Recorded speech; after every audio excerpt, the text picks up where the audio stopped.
안녕하세요. 예, 감사합니다.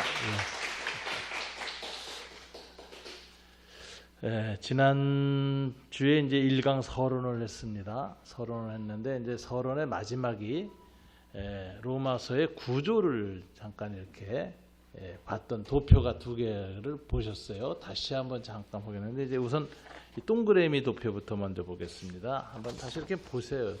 약간 크게 해서. 요건 이제 이 사도 바울이 로마서를 기록한 내용을 갖고 있으면서 이 어떤 논리적 순서를 좀 정돈한 겁니다. 왜냐하면 이 로마서는 상당히 이 복음을 전파하는 데 있어서 이제 논리적 순서가 있었어요. 그래서 이제 기독교 교의학에서는 로마서의 순서를 바로 이 조직 신학의 순서로 삼습니다. 그래서 이제 조직 신학이라고 하는 신학의 순서가 바로 로마서 구조하고 똑같아요. 그래서 이제 요 구조를 좀 볼 필요가 있는데 게알데스 보스라는 분은 이제 그런 얘기도 했어요. 사도 바울의 이 복음에 대한 이해가 얼마나 깊은지 로마서나 이렇게 편지에서 나타난 것은 빙산의 일각과 같다. 그래서 그 글로 쓰여진 건 이제 빙산에 무리로 나온 부분이 있죠. 뭐 10분의 1도 안 되잖아요. 그럼 그 밑에 한 10분의 9가 잠겨 있거든요. 10분의 9의 잠긴 부분이 사도 바울의 복음에 대한 이해고 그의 무의식 속에 잠겨 있는 논리적 깊이라는 거예요. 그게 이제 복음서를 쓰고 편지를 쓸 때 언뜻 나왔는데 그래도 그것이 가장 그래도 이렇게 설계도처럼 잘 나타난 것이 로마서입니다. 그래서 이제 로마서가 그런 특징을 갖고 있다는 거예요. 그래서 이제 보면은 로마서 보면은 1, 2, 3장에서는 이제 인간은 죄인이다라는 이야기를 해요. 인재론이라고 보통 신학에서는 얘기하는데 이건 이제 인식론이에요. 철학에서 말하면 인간을 어떻게 인식하느냐, 인간이란 무엇인가 이걸 이제 이해하는 거죠. 그래서 이제 죄 아래 있는 존재로 이해합니다. 그러니까 그 다음에 그럼 어떻게 죄 아래 있는 존재가 존재의 완성을 이룰 것인가? 이 존재론이거든요. 이게 구원론이에요. 그래서 이제 이게 칭의론하고 연결됩니다. 그래서 죄가 그리스도의 이 대속의 죽음으로 인해서 용서되어지고 사죄됨으로써 인간의 존재는 회복된다. 하나님의 원래 형상을 회복할 수 있다. 그래서 이것은 이제 철학에서는 존재론이고 신학에서는 이제 구원론이라고 그러는 거죠. 그렇게 돼요. 근데 이제 철학에서는 대부분 이제 인간의 존재론에 대한 이해가 끝나고 나면 어떻게 그럼 살 것인가 이렇게 얘기하거든요. 삶에 관한 이야기를 합니다. 그러면서 가장 먼저 삼는 것은 철학에서도 품성론이에요. 사람의 성품과 인격이 어떻게 변화될 것인가. 그래서 이제 뭐 유교에서는 인에 대한 사상을 깨닫고 나면 그다음에 군자론이거든요. 군자는 어떻게 살아야 되느냐.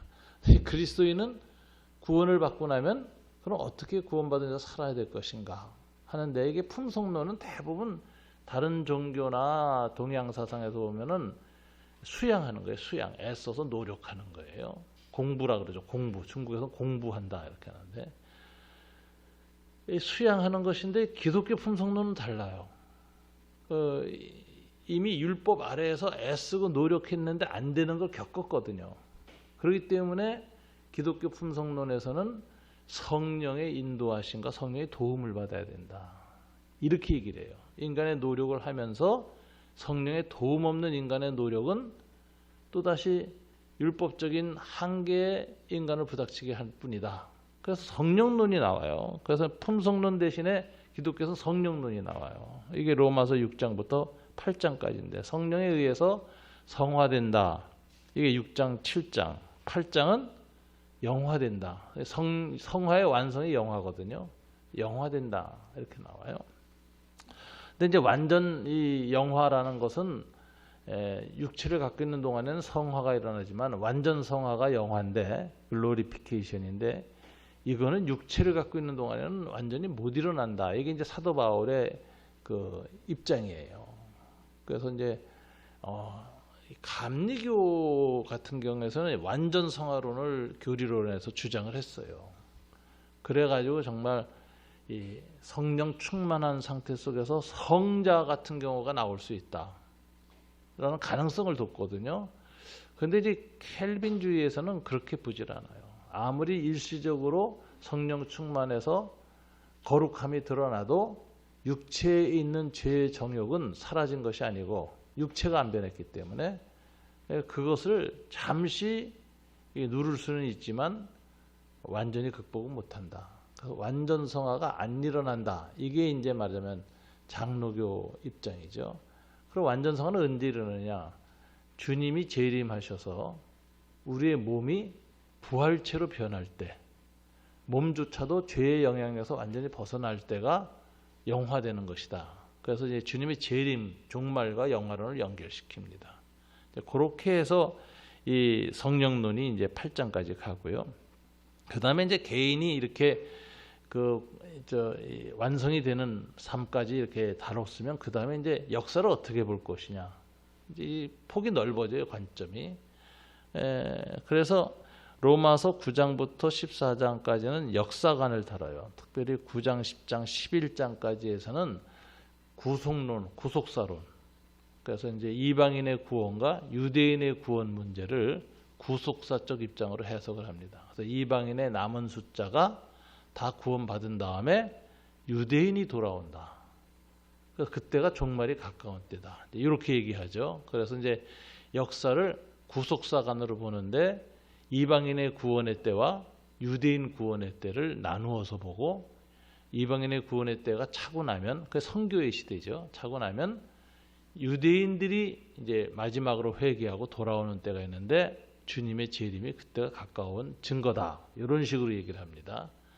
그래서 이제 지금도 이 종말론이 강한 사람들은 이스라엘 사람들을 구원하는 일에 힘써야 된다. 그래가지고 하나님의 역사를 기다리는 것보다는 먼저 그 때를 당기자. 그래서 유대인 선교를 열심히 합니다. 이게 백투더 예루살렘이라는 운동이죠. 중국에서부터 이제 시작이 됐는데 약간 극단적인 종말론이죠. 그래서 이제 유대인 선교에 이제 진력을 기울이는 이유가 바로 이 역사관 때문에 그래요. 요게 끝나고 나면 이제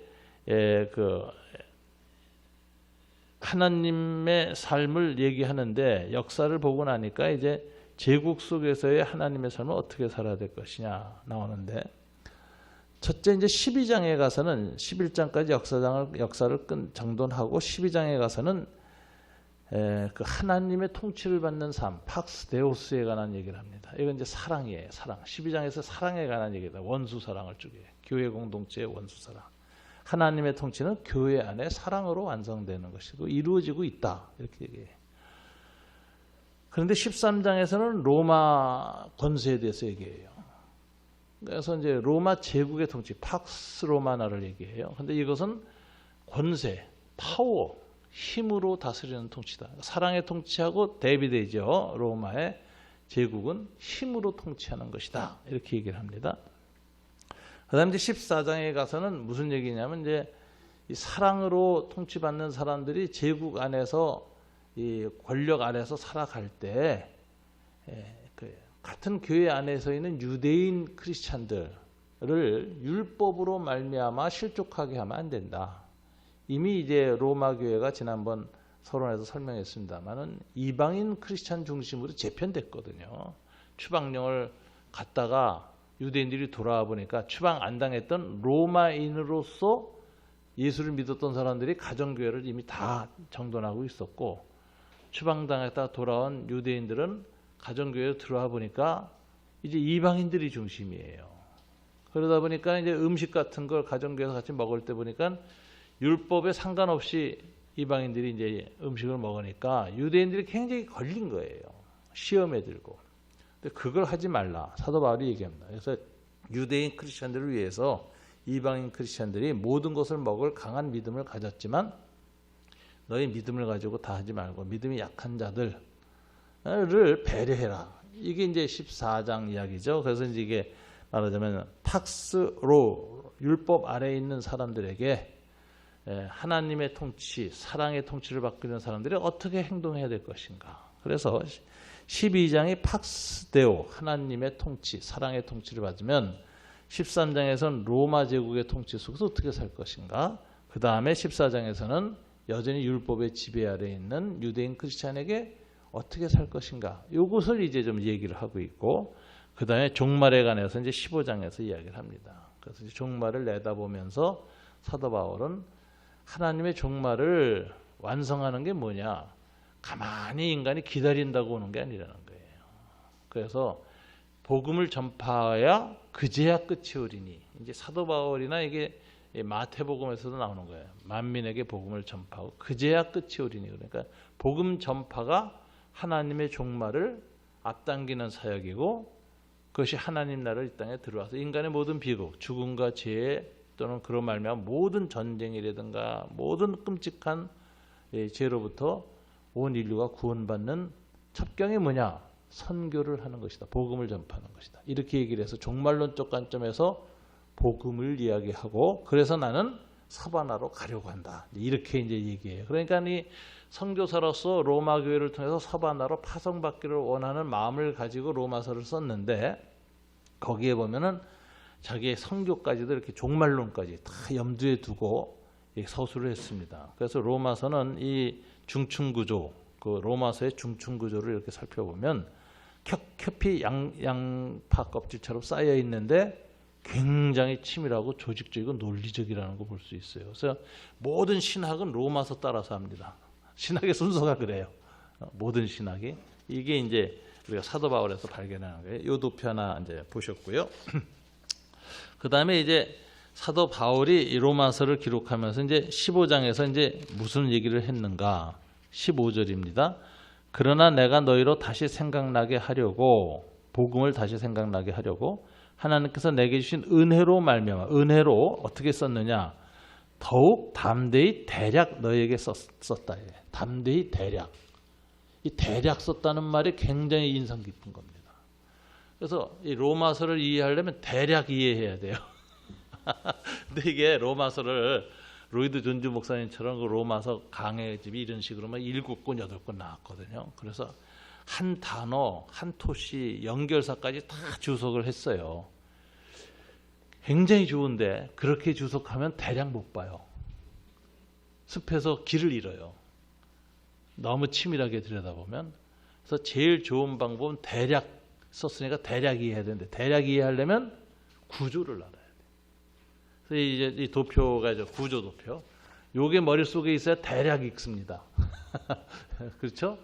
그래서 이게 대강 간략하게 이 뼈대를 다 해놓은 거거든요. 그래서 이 로마서 이번에 공부할 때는 이 구조를 외울 수 있으면 제일 좋고요. 외워지지 않으면 성경에다 좀 표시를 해놓으세요. 자기가 맨날 읽는 로마서 성경에다. 그러면은 로마서 본문을 읽을 때마다 구조가 이제 정돈이 돼요.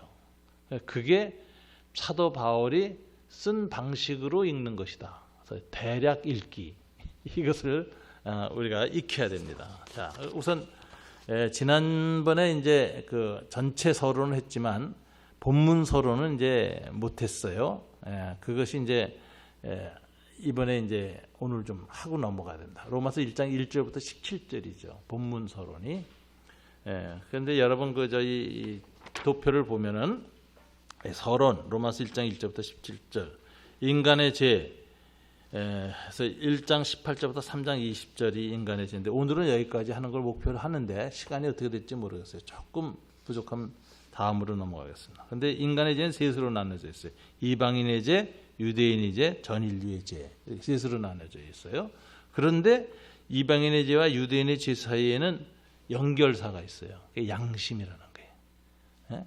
이방인의 죄와 유대인의 죄, 이방인은 양심에 의해서 죄라는 걸 인식하고 유대인들은 율법에 의해서 죄라는 걸 인식한다. 그래서 양심과 율법을 같이 설명해요. 그래서 마음에 새긴 율법, 이게 양심이야. 그런데 비문에 새긴 율법, 이건 십계명 같은 유대인의 율법이에요. 그래서 이제 성문법으로서의 율법과 불문법으로서의 율법을 나누는데, 불문법으로서의 율법은 문자로 하지 않은 율법이죠. 마음에 있는 본성율법이라고 그래요. 본성율법과 이걸 해서 그걸 본성율법이 있다는 걸 드러낸 증거가 양심이라고 이렇게 주장하거든요. 그러니까 이 본성율법과 이 십계명 같은 그런 율법을 동일한 걸로 봐요. 근데 동일한 것을 보는 이유는 둘 다 똑같은 기능을 한다. 무슨 기능을 하죠? 구원의 기능은 못하고 정죄하는 기능만 한다. 죄가 무엇인가만 밝히지 구원을 못한다. 그래서 로이드 존즈 목사는 이 부분에서 아주 굉장히 그 좋은 비유를 들었어요. 제가 로마서에 보니까 참 인상 깊은 비유인데, 율법과 양심은 온도계와 같다, 이런 표현을 써요. 온도계는 온도를 알려주지만 온도를 높이진 못한다. 마찬가지로 율법과 양심도 죄가 무엇인가는 드러내지만 죄를 없애지 못한다. 그래서 이런 것을 정죄의 기능을 하지만 구원의 기능을 못한다. 이게 율법과 양심에 관한 사도 바울의 입장입니다. 이런 게 다 이미 내면에 정돈된 상태에서 로마서를 쓴 거예요. 그러니까 아까 그 중층구조라든가 로마 전체 구조가 안에 다 빙산의 그 밑에처럼 다 정돈된 상태에서 글을 써가기 시작한 거예요.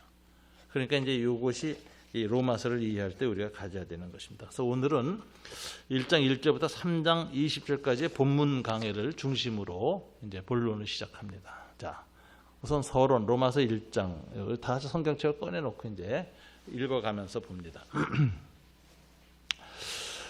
예수 그리스도의 종 바울은 사도로 부르심을 받아 하나님의 복음을 위하여 택정함을 입었으니, 자기를 소개하죠. 바울 어떻게 소개하죠?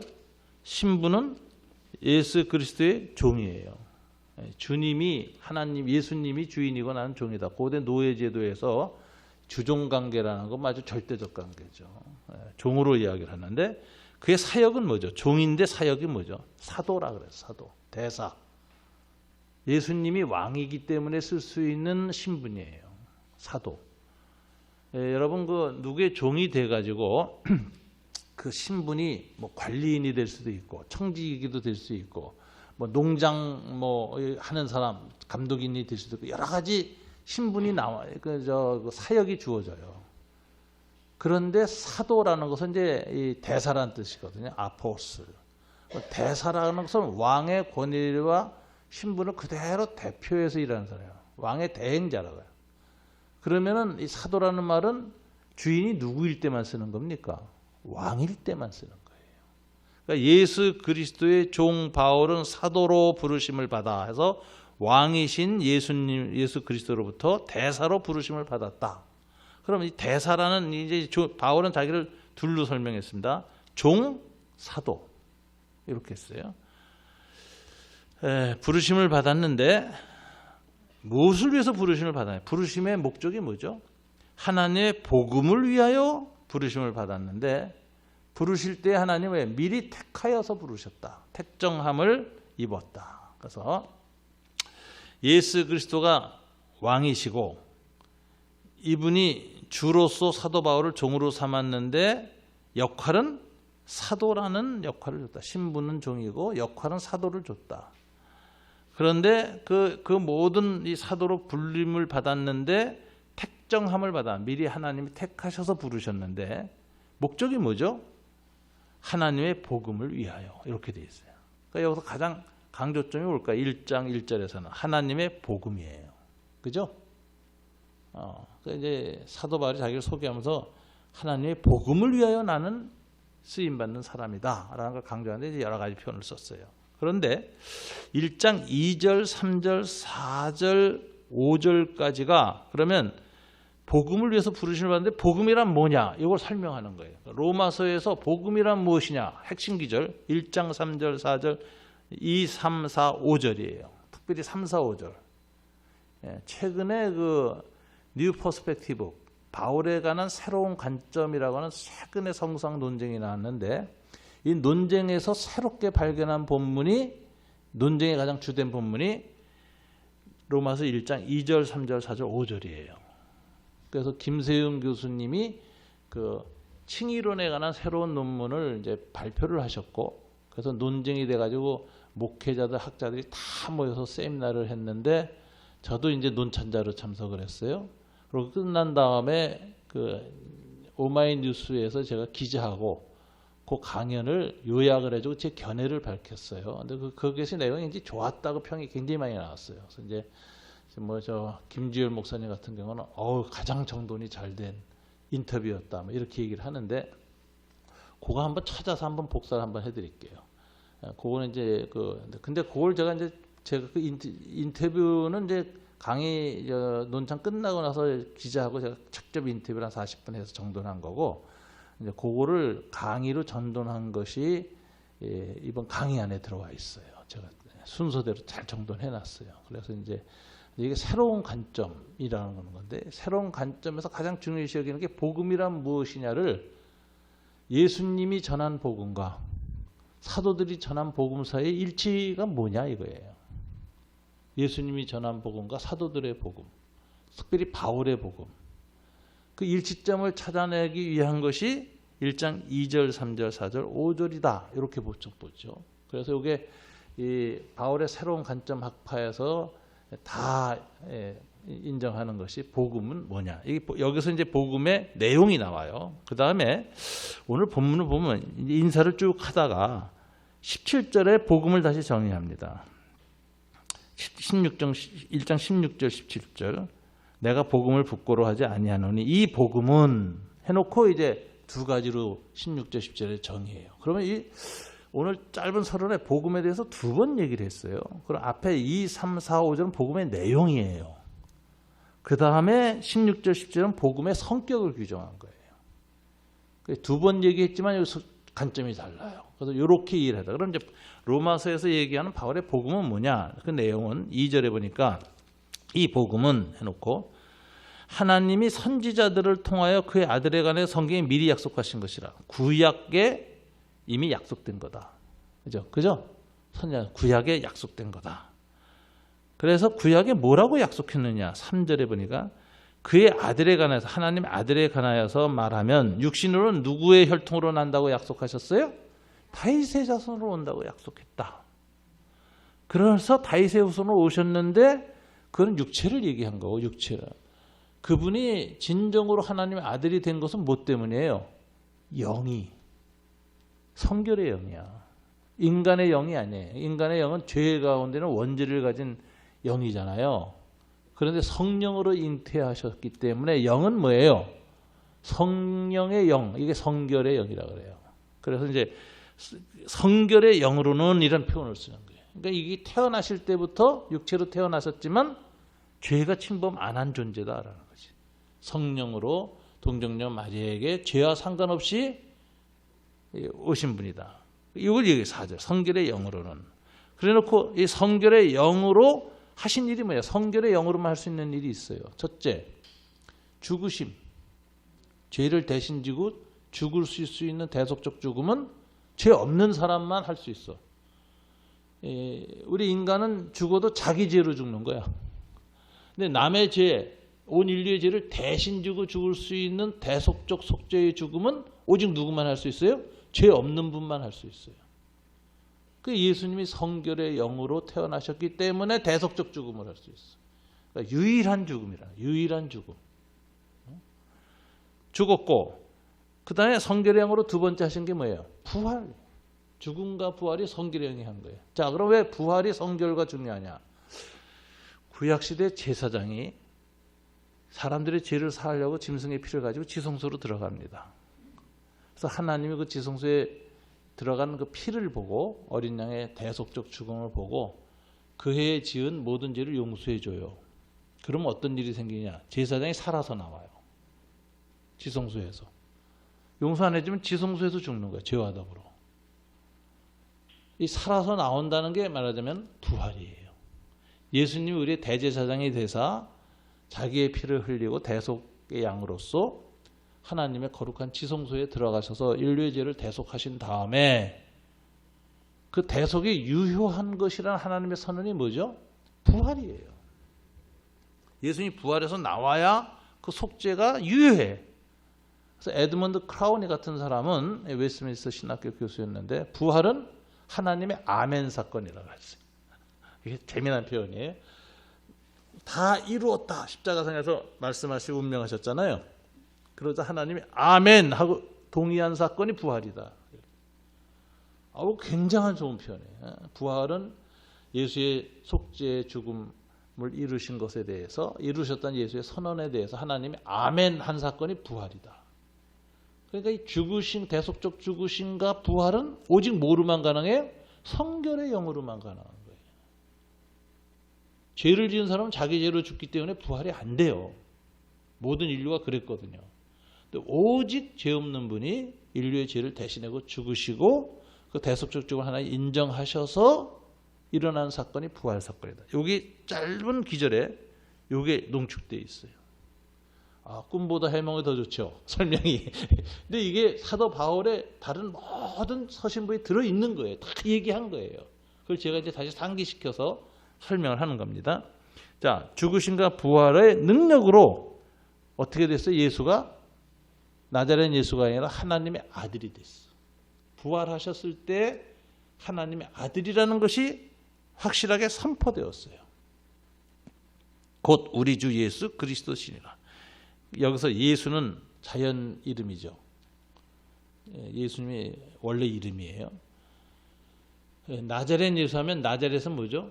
그 당시 예수라는 이름이 흔했어요. 그 당시 문서를 보면 예수라는 이름은 아주 철수야, 철수. 한국에. 아주 흔했어요. 그래서 예수를 구분하려면 예수가 많으니까 고향을 이름을 붙인 거예요. 나자렛 사람 예수 이런 식으로.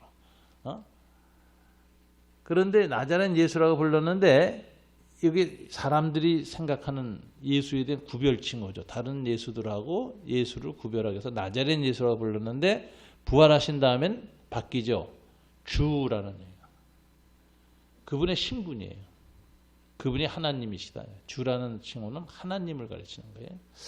고린도서에 이걸 윤 목사님 한번 찾아봐 주세요. 내가 지금 생각이 나서 그런데 많은 사람들이 많은 주와 많은 신들이 있으나 오직 우리에게는 한 주 한 하나님이 있다. 그래서 호데오스라는 말을 써요. 호데오스. 제 정관사를 붙였어요. 한 주, 호큐리오스. 큐리오이는 복수거든요. 수많은 주들이 있으나 우리에게는 오직 한 주, 호큐리오스, 더 로드가 있다. 그러면 고대 그리스 신간에서는 신들이 많아요. 그리고 신들의 통치 영역이 다 달라. 산의 신이 있고 바다의 신이 있고 무슨 신이 다 있어요. 한국에서는 부뚜막 신이 있고 장독대 신이 있는 거야. 이것이 말하자면 그 통치 영역이에요. 그래서 주가 영역을 넘어갈 때마다 바뀝니다. 산에 갔을 땐 산신에게 주님이라 그러고 바다로 가서 바다의 신을 주님이라 포세이돈 이런 식으로. 그래서 호이큐리오이 수많은 주들이 있으나 이렇게 얘기해요. 사도 바울이. 그러나 우리에게는 오직 호큐리오스 단 한 분의 주가 있고 호데오스 단 한 분의 하나님이 있다. 이렇게 얘기를 해요. 그러니까 이방인의 신화적 세계관하고 기독교의 신앙관을 대비하면서 그런 말을 써요. 그때 나오는 말이 호큐리오스예요. 오늘 그 말을 써요. 예수 앞에 뭐라고 쓰죠? 오직 한 주. 호큐리오스. 호큐리오스라는 말은 신을 가리치는 건데 유일신을 가리치는 거예요. 최고의 신을 가리치는 거예요. 온 세상의 모든 신들이라고 불리는 거짓 신들을 다 통치하는 악한 영들도 통치하시는 유일한 로드. 이게 예수예요. 부활하셔서 이게 된 거예요. 죽음에서 부활하셔서. 성결의 영으로 죽었다가 부활하셨기 때문에 로드로 하나님이 칭호를 붙이셨어요. 그런데 그분이 예수라는 말이 그러니까 이제 예수에 대한 칭호가 신분이 뭐예요? 로드죠. 사도 바울은 종이고. 그런데 이 로드이신 예수가 한 이름 뭐예요? 크리스토스. 그리스도. 이건 뭐죠? 기름 부음 받음. 이 크리스토스라는 말은 기름 부음 받은 자라는 말, 메사야라는 말의 헬라어 번역이에요. 그러면은 유대인들에게 메사야, 기름 부음 받은 자란 뭘까요? 모든 인류의 죄를 깨끗이 씻길 뿐만 아니라 역사 안에는 모든 악한 죄도 다 정리정돈하시고 의로운 세상을 만드시는 종말론적인 심판과 구원의 하나님. 이게 메사야예요. 근데 예수님이 오셔서 그 일을 했다는 거예요. 그래서 예수에 대한 칭호가 주 예수 그리스도 하면 예수는 이문식 할 때의 문식이 같은 이름이고 그가 누구냐? 신분을 나타낼 때 주라는 용어를 쓰고, 그가 무슨 일을 했느냐? 메사야다. 이렇게 얘기하는 거예요. 그러니까 주 예수 그리스도. 우리가 많이 쓰지만 깊이 생각 안 해봤죠?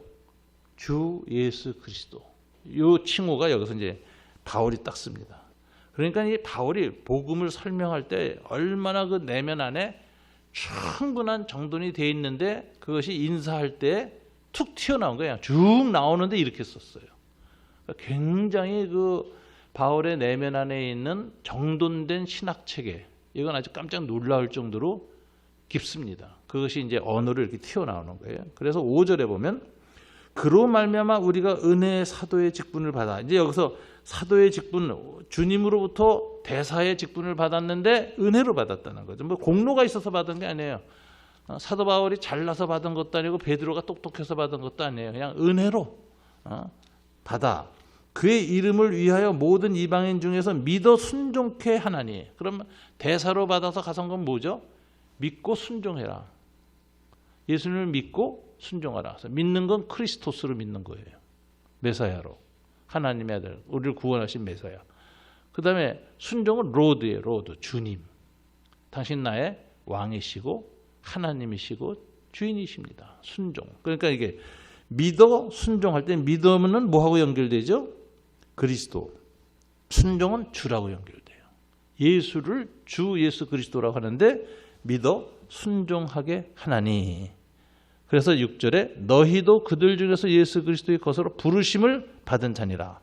우리만이 아니라 누구도 로마에 있는 그리스도인들도 다 우리하고 똑같은 부르심을 받았다. 그러니까 뭐예요? 다 같이 사도들의 이 대사 사역에 같이 동참해야 된다. 같이 협력해야 된다.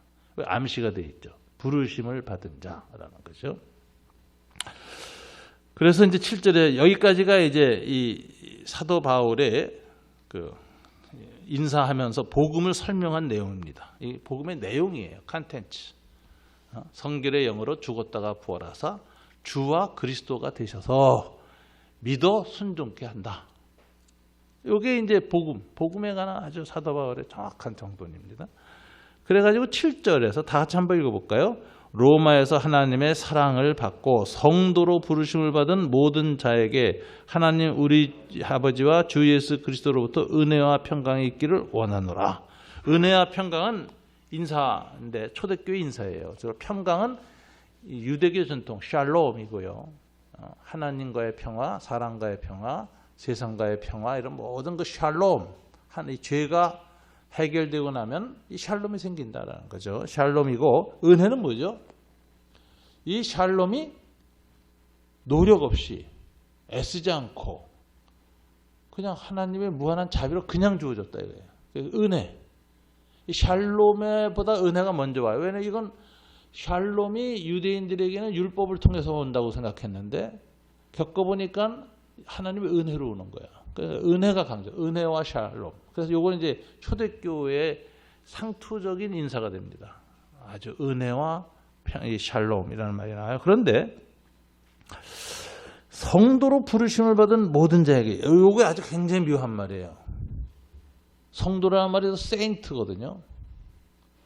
그러니까 성화가 일어난 자예요. 거룩한 자란 뜻이에요. 그러면은 예수 그리스도를 믿는 순간에 우리는 의롭다함을 받을 뿐만 아니라 성화가 된 거예요. 그러니까 칭의와 성화가 동시에 일어나는 거예요. 구원과 성화가 동시에 일어나는 거예요. 이게 순서대로 나눠서 일어나요. 이 과거의 구원론이 먼저 칭의를 받고 그 다음에 성화가 일어난다. 이렇게 가르쳐요. 조직신학도 다 그렇게 돼 있어요. 그런데 그것은 논리적 순서이지 시간적으로는 동시에 일어나는 거예요. 칭의와 성화는 동시에 일어나요. 그래서 믿어서 구원 얻는 순간에 그를 뭐라고 불러요? 거룩한 자, 성도, 더 세인트라고 부른다고. 우리가 성도님들 이러잖아요. 거룩한 자라다. 성화가 이미 시작된 거예요. 그래서 이 성도로 부르심을 받은 요거였는데 이게 바울 칭의론에서 가장 중요한 책은 논쟁이 그거예요. 칭의와 성화가 순서적으로 일어나느냐, 동시에 일어나느냐. 요즘 새로운 로마서 해석가들은 동시에 일어난다고 해석하는데 그 증거도 7절에서 나와요. 성도로 부르심을 받은 이렇게. 구원을 받았는데 성도로 부르심을 받았다. 이렇게 칭의가 일어났다. 성화가 일어났다. 이렇게 얘기하는 거예요. 자, 바울의 인사 여기서 살폈습니다. 좀 정돈이 됐죠? 그 다음에 바울이 로마 방문 계획을 설명하면서 아주 암시적으로 얘기합니다. 자기의 본 뜻은 저 로마서 15장 가서 밝혀요. 자, 그럼 이제 쓰는 거 잠깐 보세요. 인사에서 첫째, 먼저 내가 예수 그리스도로 말미암아 너희의 모든 사람에 관하여 내 하나님께 감사하면 너희 믿음이 온 세상에 전파되미로다. 상당히 아부죠. 로마 너희들의 로마 기독교인의 믿음 온 세상에 전파됐다. 상당히 아부하는 것처럼 아주 긍정적으로 이렇게 인사를 합니다. 9절. 그 다음에 이게 아부가 아니라 진정이라는 거예요.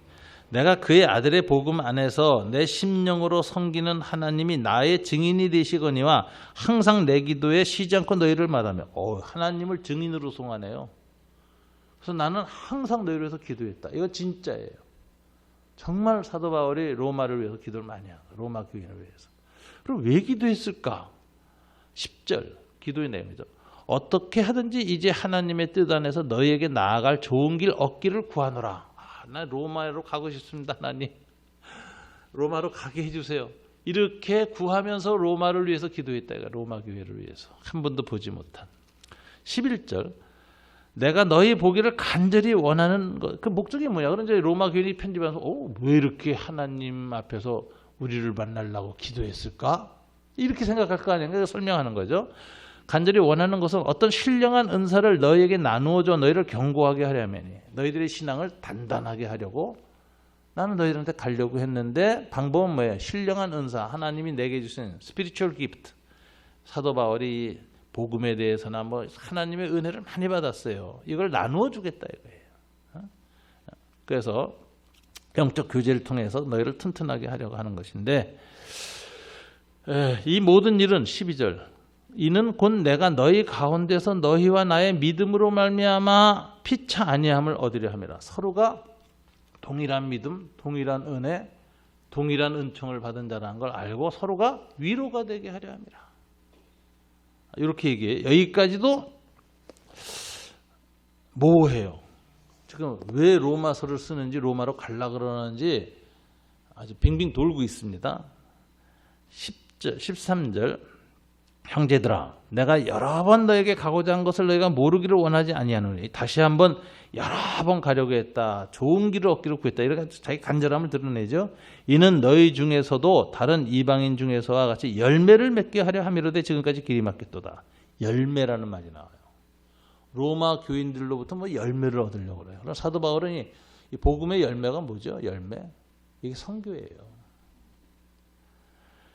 그러면서 암시하죠. 이제 여기서 이제 딱 암시하고 이제 더 말을 안 해요. 근데 실제 본 마음은 이제 로마서 끄트머리에 나와요.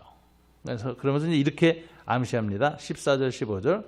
헬라인이나 야만인이나 지혜 있는 자나 어리석은 자에게 다 내가 빚진 자라. 복음의 빚진 자라는 거예요. 그러므로 나는 할 수 있는 대로 로마에 있는 너희에게도 복음 전하기를 원하노라. 여기에서 이제 바울의 자기에는 내면에서 빚진 자라는 얘기를 합니다. 빚진 자. 자, 바울은 복음의 빚진 자예요. 누구한테 빚을 졌어요? 모든 사람에게. 이게 무슨 뜻일까요? 언제 빚을 졌을까요? 사도 바울은 다메섹 도상에서 예수님을 만났습니다. 근데 예수님이 바울한테 나타난 이유를 설명해 줬어요. 그때. 너는 이방인의 사도로 택정함을 받았다. 그럼 하나님이 사도 바울을 구원하는 이유는 목적이 뭐죠? 이방인을 구원하려는 목적에서 사도 바울을 택했어요. 사도 바울은 누구 때문에 구원받았어요? 이방인 때문에. 그래서 이제 소명이라는 게 관계 소명이라고 그래요. 이것은 누구 때문에 누구와의 관계 속에서 부르시는 거냐? 선생으로 불림을 받았으면 학생과의 관계 속에서 하나님 부르시는 거예요. 사도 바울은 이방인과의 관계 속에서 불림 받았어. 그래서 이방인에게 그래서 먼저 구원을 은총을 받았는데 그것은 이방인에게 빚진 거야.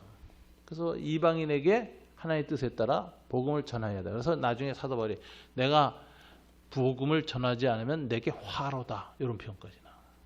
빚 안 갚은 거야.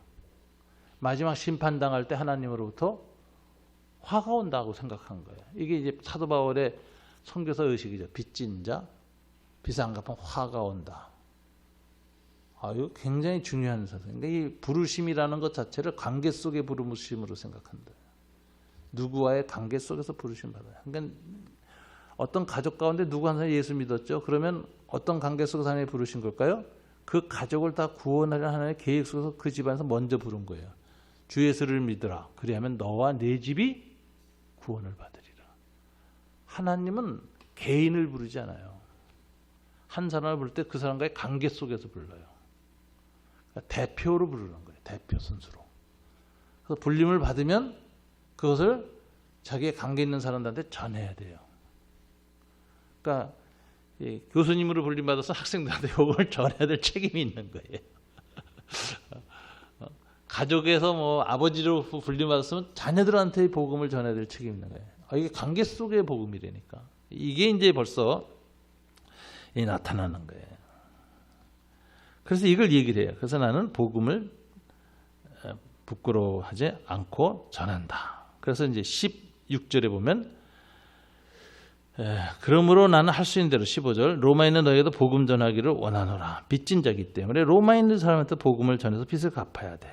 그리고 16절 나는 복음을 부끄러워하지 아니하노니 복음의 가치죠. 이 복음은 모든 믿는 자에게 구원의 하나님의 능력이 됨이라. 먼저는 유대인에게요. 그리고 헬라인에게다. 그래서 얘기를 하는데 16절 17절에서 복음의 성격을 규정합니다. 복음의 내용 아까 규정했죠.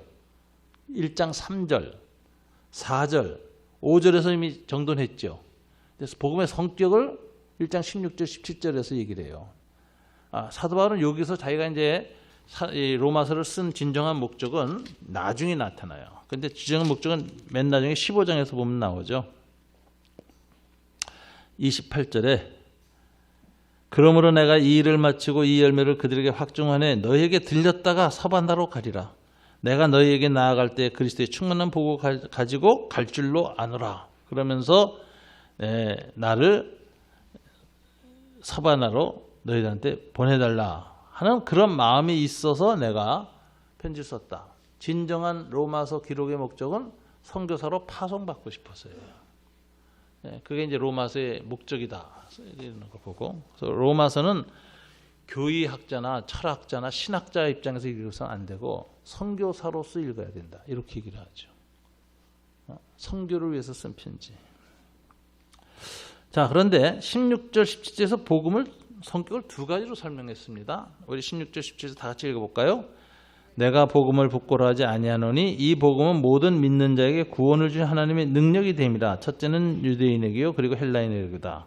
그 다음 17절 복음에는 하나님의 의가 나타나서 믿음으로 믿음에 이르게 하나니 기록된 바 오직 의인은 믿음으로 말미암아 살리라 한것 같으니라. 자, 여기서 복음을 두 가지로 설명했습니다. 16절에서는 복음은 능력이다. 두나미스라는 단어를 썼어요. 두나미스. 두나미스라는 단어에서 뭐가 나오는지 아세요? 다이나마이트라는 용어가 나온 거예요. 두나미스. 능력인데 모든 것을 파괴하는 능력이에요. 그러니까 죄와 사망을 파괴해서 구원을 주시는 하나님의 능력이야. 두나미스예요. 그러니까 사망과 죄의 세력을 해체시키는 놀라운 능력이 복음 안에 있다. 그래서 구원을 주신다. 그래서 이 능력이라는 것은 거꾸로 올라가요. 모든 믿는 자에게라는 말은 제한적이기도 하지만 믿음도 하나님의 복음의 능력이 나타날 때 믿는 거예요. 그래서 믿음도 주시는 능력이고 그 믿는 자에게 구원도 주시는 능력이에요. 믿음과 구원이 다 이 하나님의 능력 안에 있어요. 그래서 복음은 사람을 믿게 하는 능력이 복음 안에 있고 또 그 믿게 할 뿐만 아니라 구원하는 능력이 있다. 그러니까 믿음은 어디서 나와요? 이 복음을 들으면 나오는 거예요. 들으면. 왜? 복음 안에 믿게 하는 힘이 있으니까. 그 사도 바울이 뭐라고 해요? 모든 믿음은 들음에서 나고 들음은 하나님의 말씀으로 말미암나니라. 그죠? 들음이 중요한 거예요. 왜? 복음 안에 믿게 하는 능력이 있고 두나미스가 있고 또 구원하는 능력이 있어. 그래서 이 두나미스라는 단어가 첫 번째 정의입니다. 성격. 복음이 뭐냐? 하나님의 능력, 두나미스다. 이게 첫 번째 정의예요. 두 번째 정의가 17절에 복음에는 뭐가 나타나? 하나님의 의의 현현. 이게 어려운 말로 현현이라 그래. 현현이라는 게 한문으로 이제 나타남이에요. 나타남. 복음에는 하나님의 의가 나타나요. 그러니까 처음 하나님의 의가 딱 나타나면 뭘 깨닫죠? 복음을 통해서 하나님의 의를 나타나면 내 죄를 깨닫지. 전에는 죄가 뭔지 몰랐다고요. 양심을 통해서 좀 알긴 했지만 양심은 불문법이고 율법은 성문법이니까 양심보다 율법이 훨씬 더 명료하게 알게 해요. 죄를. 그런데 또 완전히 죄를 깨닫게 하는 건 뭐예요? 복음이에요. 복음에 진정한 하나님의 의가 나타나니까 양심이나 율법에서 나타난 것보다 완전한 하나님의 의가 나타나요. 그래서 죄인이라는 걸 깨닫게 돼요. 그런데 죄를 깨닫게 하는 것이 아니라 뭐까지 해요? 이 의의 빛이 나타나서 죄를 소멸해. 이렇게 맨 처음에 딱 보니까 내 안에는 시커먼 게 보였는데 계속 쬐고 있으니까 시커먼 게 없어져. 태양 앞에다 광목 넣을 때하고 똑같아. 거기 티끝 같은 게 있었는데 빨아서 멀면은 표백작용이 있어서 티끝이 다 없어서 하얗게 됐거든. 옛날에 우리 그 옥양목 같은 거 빨래 이불 해가지고 넣을 때 그랬어요. 복음에는 하나님의 의의 광채가 나타나서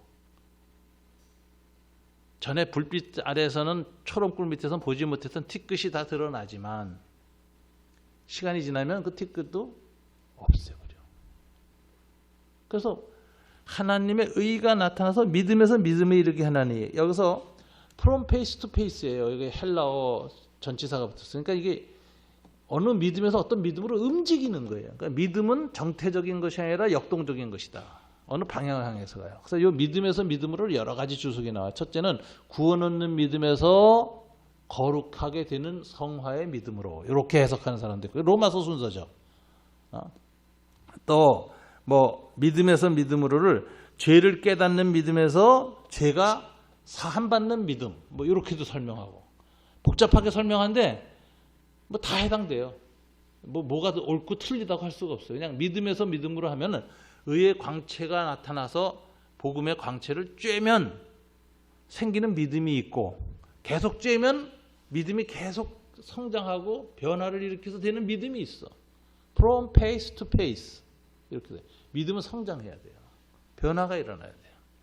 이르게 하나니, 그래 놓고 인용합니다. 이 사건, 복음에 나타난 하나님의 의의 현현이 일으킨 사건을 미리 구약 성경에 있었다.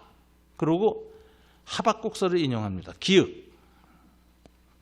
자, 한번 읽어볼까요? 기역. 오직 의인은 믿음으로 말미암아 살리라 한가 같으니라. 자, 하박국서죠. 자, 이거 하박국서가 이게 그 하박국서 2장 4절에 나오는데 이렇게 되어 있습니다. 제가 읽을게요. 보라, 그의 마음은 교만하며 그는 바벨론을 가리쳐요. 하박국서에 보면 그 속에서 정직하지 못하나 의인은, 하박국 같은 의인, 선지자는 그의 믿음으로 말미암아 살리라. 이렇게 얘기를 했어요. 그러면 하박국이 가졌던 믿음은 뭘까요? 하나님이 요 앞에 하박국이 꼭대기 올라서 하나님께 항의를 해요. 아니, 유대가 죄를 지어서 하나님 심판하시는 건 당연한데 심판하시더라도 우리보다 좀 나은 놈 데리고 때리면 내가 맞겠는데 더 못한 놈 데려서 때립니까? 그래서 바벨론을 들어서 심판한다는 게 말이 됩니까, 하나님? 이거 항의하는 게 하박국서 내용이에요.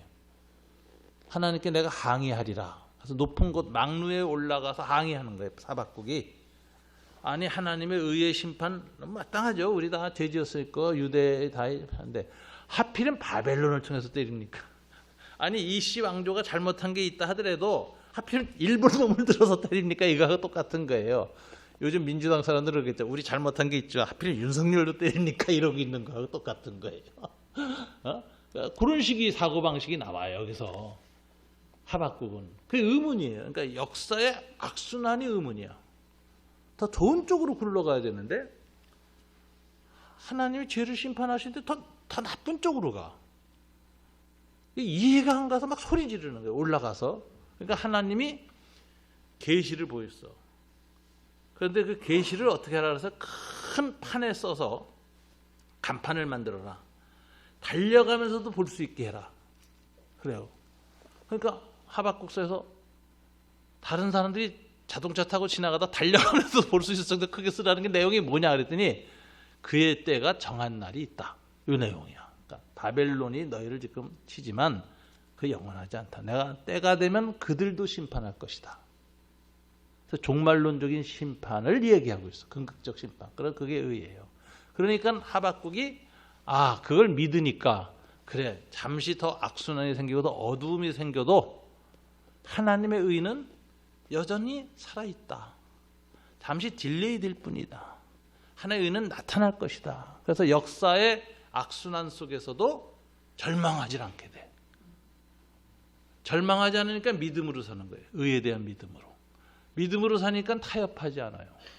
믿음으로 사니까 성결을 유지해요. 모든 배신은 절망에서 나오는 거예요. 영화 밀정이라는 영화 나오잖아요.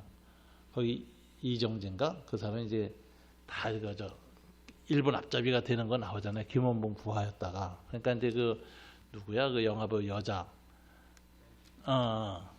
그가 이제 너 왜 마지막 죽이기 전에 왜 배신했느냐 그랬더니 그러잖아요. 일본이 이렇게 빨리 망할 줄 알았나? 이렇게 하는 거죠. 그러니까 이게 절망을 하면 배신해요. 신앙도 똑같다는 거예요. 하나님의 의의 실현에 관한 믿음이 있는 자는 어두운 계곡을 지나도 절망하지 않고 변질하지 않는다. 이게 하박국이 준 계시예요. 근데 그걸 바울이 딱 인용합니다. 그러면서 복음에는 그 하나님의 의가 나타나서 죄를 용서받는 또는 구원받는 믿음에서 의롭게 되는 믿음, 영화되는 믿음에서 성화되는 믿음에 대한 믿음의 변화가 일어나는데 이 from face to face 믿음이 이렇게 계속 변화가 일어나는 과정을 증거하는 증거 기절이 하박국의 예언이다. 하박국의 하나님 뭐라고 하냐? 오직 의인은 그 믿음 때문에 어두운 역사를 견뎌내고 믿음으로 살게 된다. 그게 이루어지는 것이다. 이렇게 설명해요. 그러니까 여기서 우리는 복음에 대한 바울의 정의를 둘을 봤습니다. 아까 3, 4, 5절 복음의 내용을 얘기한 거예요. 성결의 영으로 죽었다가 부활하셔서 우리를 구원하셨다. 이것이고 그 다음에 이 복음의 성격을 첫째는 하나님의 두나미스다. 믿게 하는 능력이고 구원받게 하는 능력이다. 그래서 믿고 구원받는 것은 듣기만 하면 돼. 그래서 믿음은 들음에서 나오고 들으면 하나님의 말씀을 한다. 이게 사도 바울의 나중에 나오는 그 구원론하고 똑같은 거예요. 그래서 들음에서 난다. 하나님의 능력이다. 그리고 들은 그 복음은 두 번째 특징이 뭐예요? 의의 현현이다. 그래서 죄를 깨닫는 믿음에서 죄를 이기는 믿음으로 거룩해지는 믿음으로 영화로운 삶을 미리 사는 그런 믿음으로 계속 변해 나가는데 이 변화의 과정이 뭐냐면 하박국이 가장 절망해야 될 시기를 절망하지 않고 믿음으로 살아나간 것처럼 되는 일이 우리에게 일어난다. 주님의 재림 때까지 역사는 계속 악순환으로 기울어질 수 있다. 그래도 우리는 절망하지 않는다. 끝까지 믿음으로 종말론적인 신앙을 가지고 하나님의 승리, 의 그걸 내다보게 된다. 이게 복음에 나타난 하나님의 의의 현현이에요. 그러니까 이제 복음을 두 가지 정했습니다. 능력, 두 번째는 의의 나타남. 자, 오늘 여기까지 잠깐 하고 쉬겠습니다.